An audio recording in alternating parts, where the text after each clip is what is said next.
This is part 2 to emotional well-being of empaths. And I want to start out this by saying, I want to retouch on this from the first video. Our society has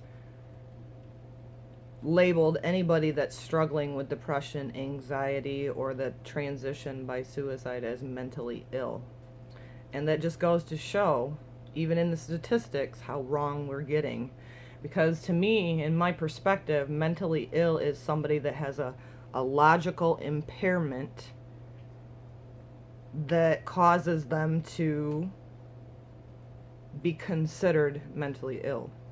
And so when it comes to depression and loss of hope and anxiety and suicide, society has it wrong because it's emotional wounds. It's emotional feelings that cause people to implode and explode. And these all come from childhood.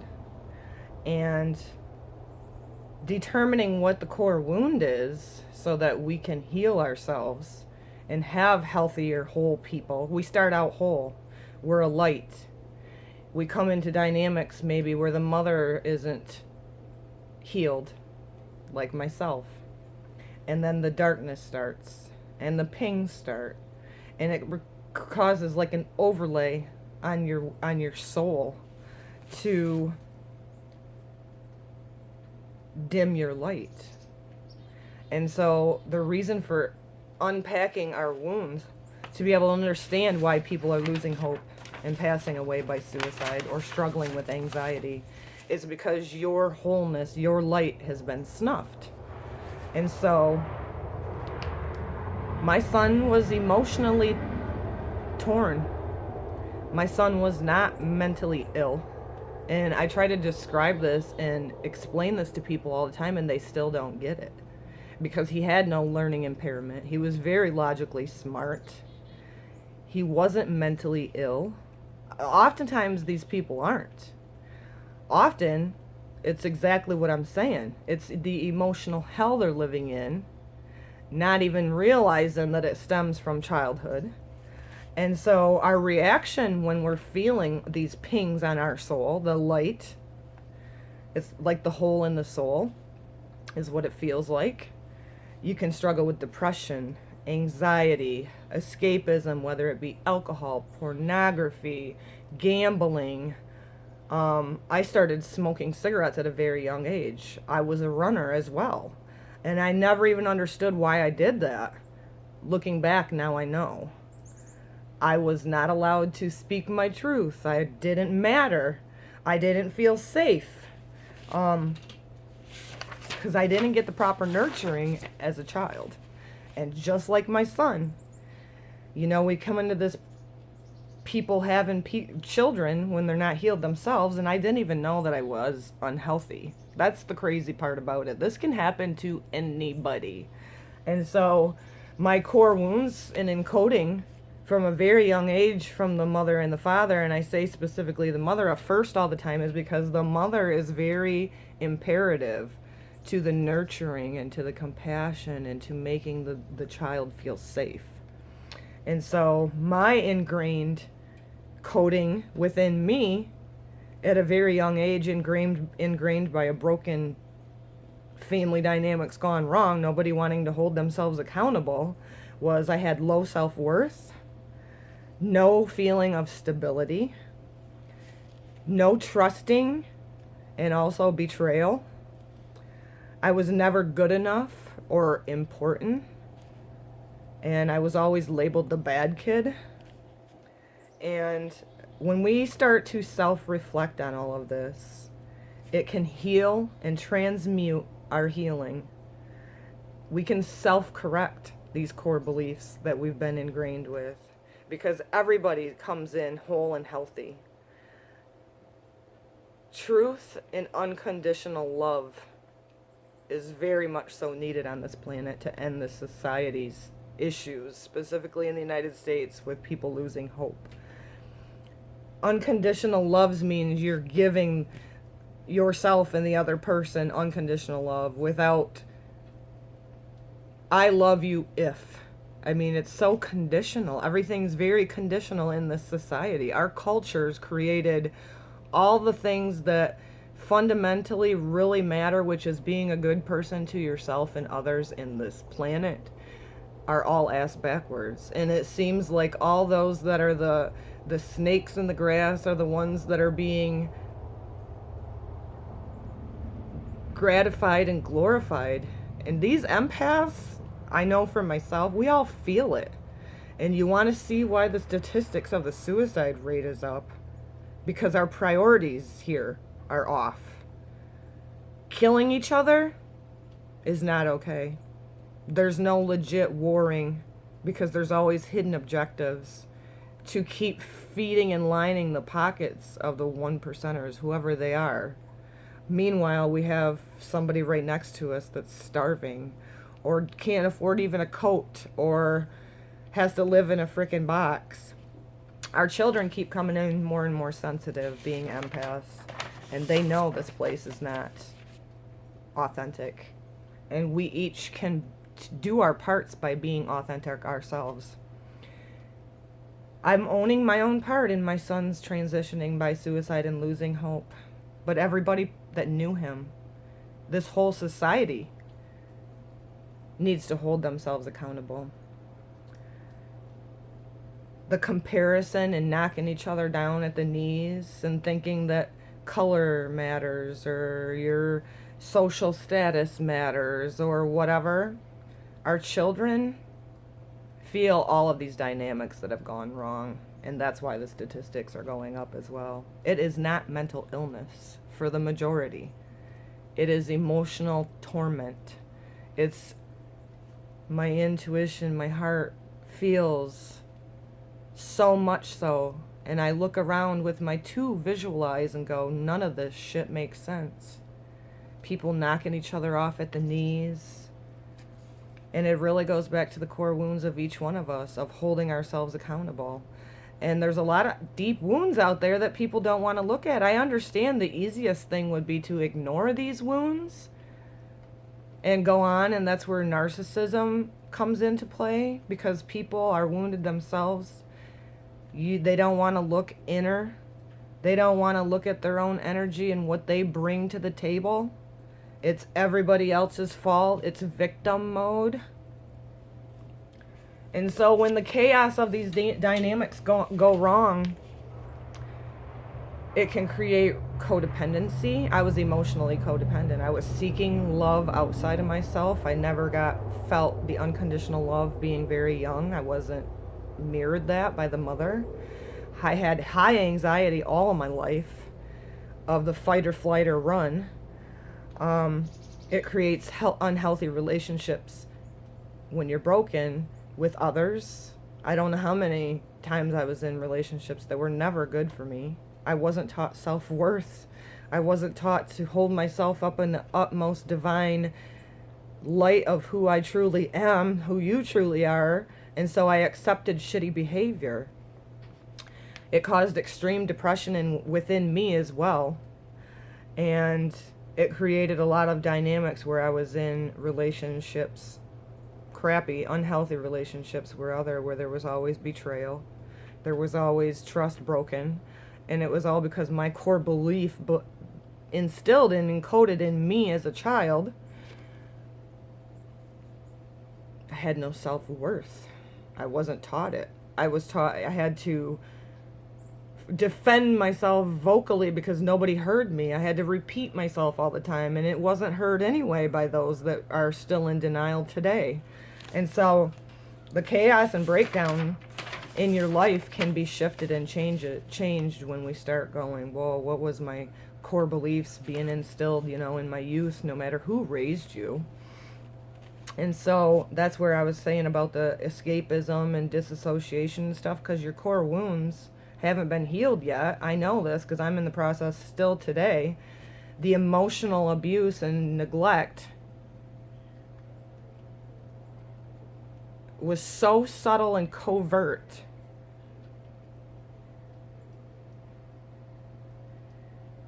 And it's taken a long time to try to figure out, why would I not be accepted? How can a mother deny me my basic needs of feeling safe and loved and held and hugged? But if you try to figure it out from the logical mind, it'll just drive you mad. So you have to go into your heart and go, wow, that person's wounded. They didn't want to hold themselves accountable. And now here I'm the product of. My son's no longer here. He was the product of. And it's hell. So it's what, November 9th today, 2019. I have really, really deep survival wounds because my son passed away, and it's out of order to have a child leave this planet before you. And my healing's been delayed by persecution of others and their ignorance. I'm blaming me only for the reason my child's not here, because nobody else wants to hold themselves accountable. Oh no, you're not looking my way. I have nothing to do with it. It's her fault. It's very abusive. It still is actually happening in my life, but I went no contact. This is relatable to you, because if people won't hear you, they're not your people. And that can cause you to implode too.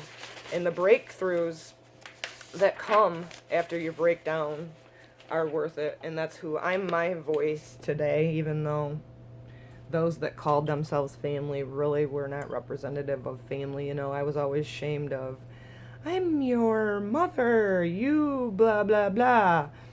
Always being projected on and gaslit, saying that I didn't appreciate and wasn't grateful, and it was the farthest from what my heart was. The emotional disconnect started when it was younger. So that just made me jump. I struggle with PTSD and complex PTSD. And I want to share with you today how important it is that you really authentically feel your emotions being an empath. It's so very important. Having my beautiful empath son transition, this can happen to anybody. I wasn't even aware of the core wounds that I had until my spiritual awakening when my son transitioned. And once he did, it was like God pulled me up above my body and said, come here. This is too much for you. And once I was like surrendered to what is and got on this journey going, you know what? I cannot even believe this is my life, my child. I'm not the victim of this. My child is. So the legacy that he leaves behind is unconditional love, intuitive, male. I really did encourage him to be authentically him, but the collective pressure on males specifically is huge, and I know he felt that pressure, and I was the least one to make him feel pressured. My hopes for you today is to pause and go, you know, is there dynamics that I brought into my children's life that are not healthy, because I'm not completely healed from the wounds. My light's not completely shining again because I'm still unpacking the core wounds and my terrible encoding of no self-worth and on and on and on. I want to remind you that it's not your fault. And if somebody's willing to lay it out on the table like I am today to go, you know, this was my part in it, then really respect that. Because the emotional, physical abuse, neglect, societal conditions, hierarchy, comparison, competition mentality is why our suicide rates are going up. If it can happen in my beautiful, beautiful family, it can happen to anybody. Stop it with the shaming and the projecting. It's making it no easier for people that are struggling with anxiety, depression, and loss of hope to come out and actually verbalize it, because our society shames it as mental illness when it's emotional pings by the inauthentic, what the society has created to matter is the farthest thing that matters.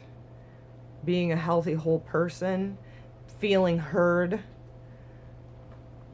holding space for yourself and others, and lifting each other up instead of knocking each other off at the knees is super duper important. These empath children are feeling it. So please do share, subscribe, and like if you resonate with what I'm sharing today. I'm opening myself up to be very vulnerable. I'm holding myself accountable for what I've already shared with you today. And so, really, humanity, stop being assholes to others, because persecution of me, the only parent that did not physically check out on my child, and everybody points the finger at me, is just creating a whole nother dynamic that's so abusive. Reach out to the right people that make you feel safe. And sometimes, a lot of times, it's not family, but reach out to somebody, because your light matters. You can be healed and healthy and whole again. I really ask you to be gentle with yourself. Love.